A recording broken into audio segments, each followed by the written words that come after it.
I'm sharing something that began actually in our Wim Hof breath work that we have every morning. And this, if you haven't been there, this is the session that we do 5 days a week at 7:30 a.m. So I've been doing about 2.5 years, and about a year ago, something spontaneously began to happen while I was in the breath work, in the meditation.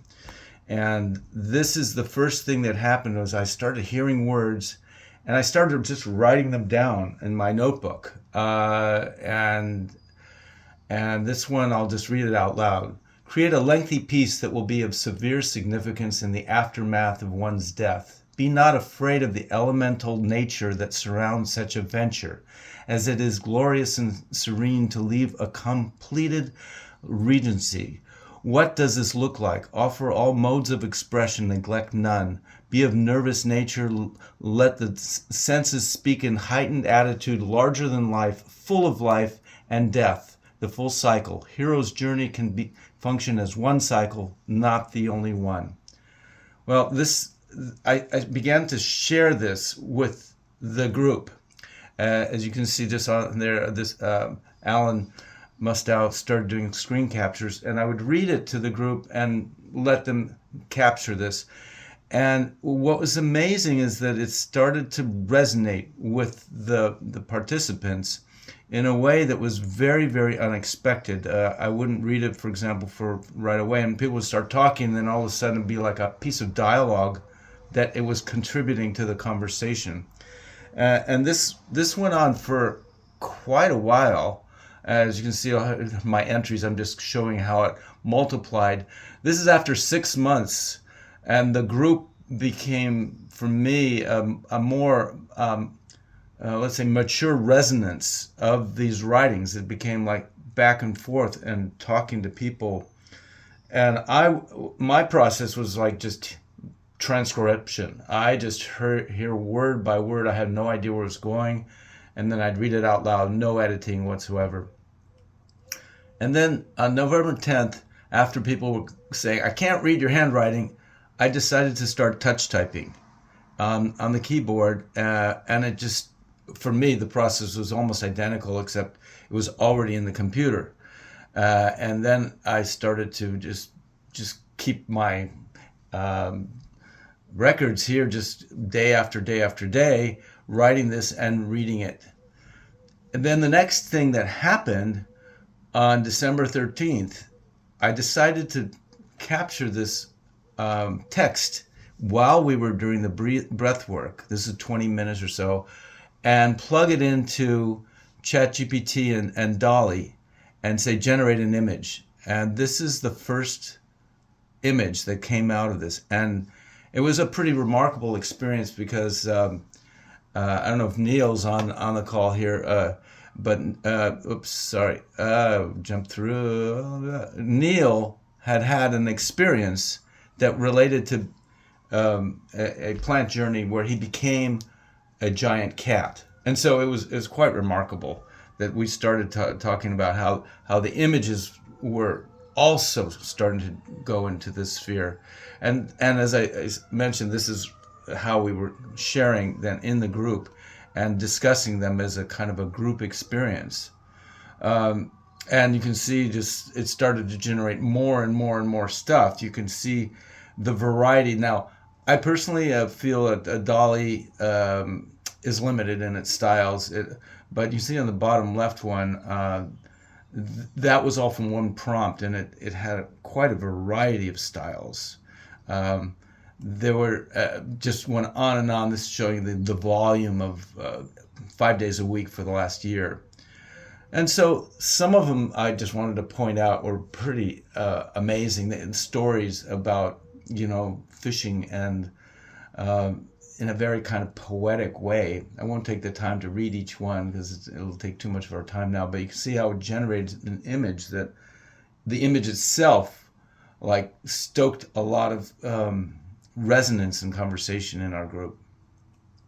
This one was kind of an interesting one, and we have our our metal member Robert Hamburger in the group, and that was kind of an interesting resonance with an individual. But again, the pictures are like provocative, and so are the words.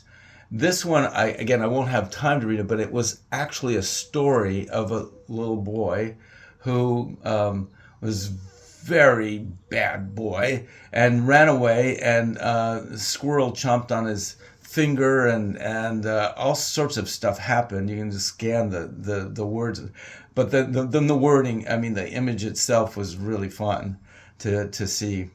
Another story about Ernest, and this one turned into like a whole storyboard that was generated with the beginning, middle, and end with all the characters.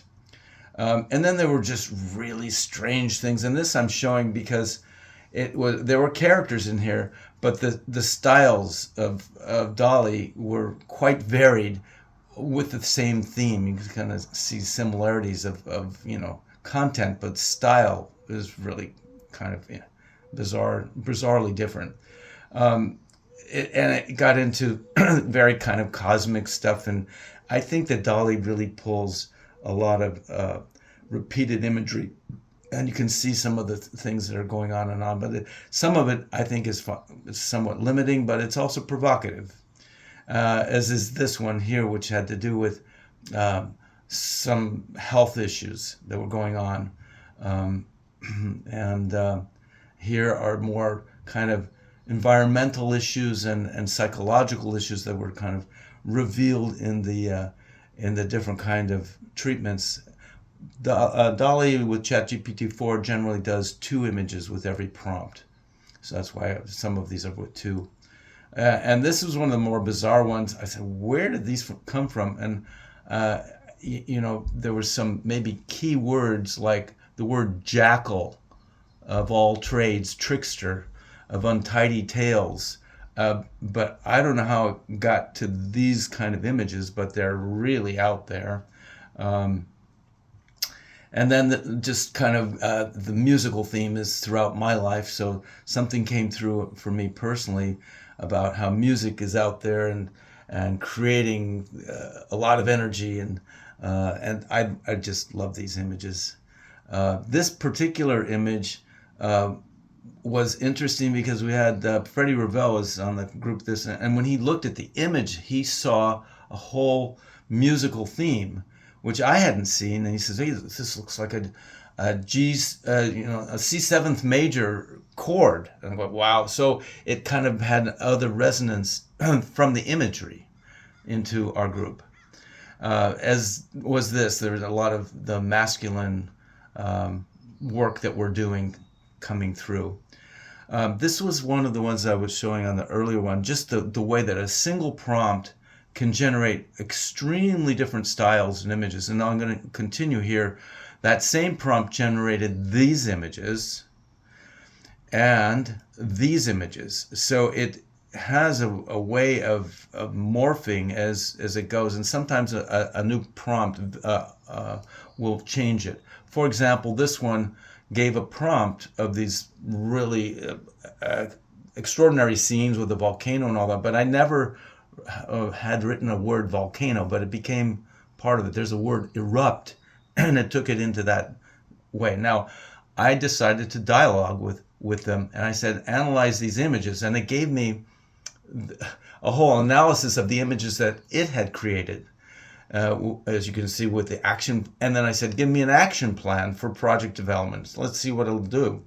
And this is the dialogue. Then the next one says, you identify the one element that has most potential to have impact on well-being of humanity. I just think, what'll do? It grabbed the volcano and gave a whole thesis of how that could happen. And then I wanted to finally say, relate this back to the original text prompt in this session.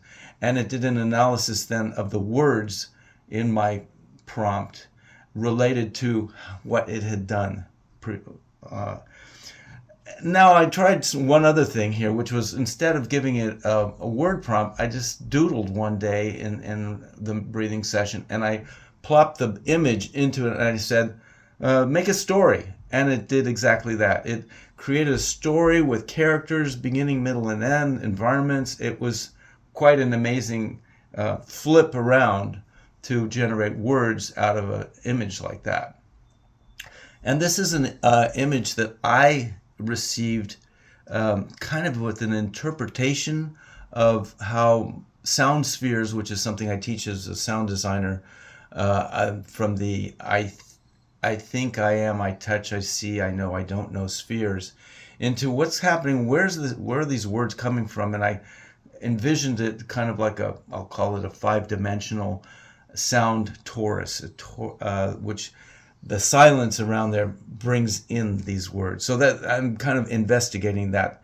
And I just wanted to come back to this writing that I did a year ago, which kind of foretells a lot of what actually has been happening in this complete venture, not afraid of elemental nature, and offer all modes of expression. So that's kind of what's been happening. It's been offering lots of modes of expression, and particularly with the group.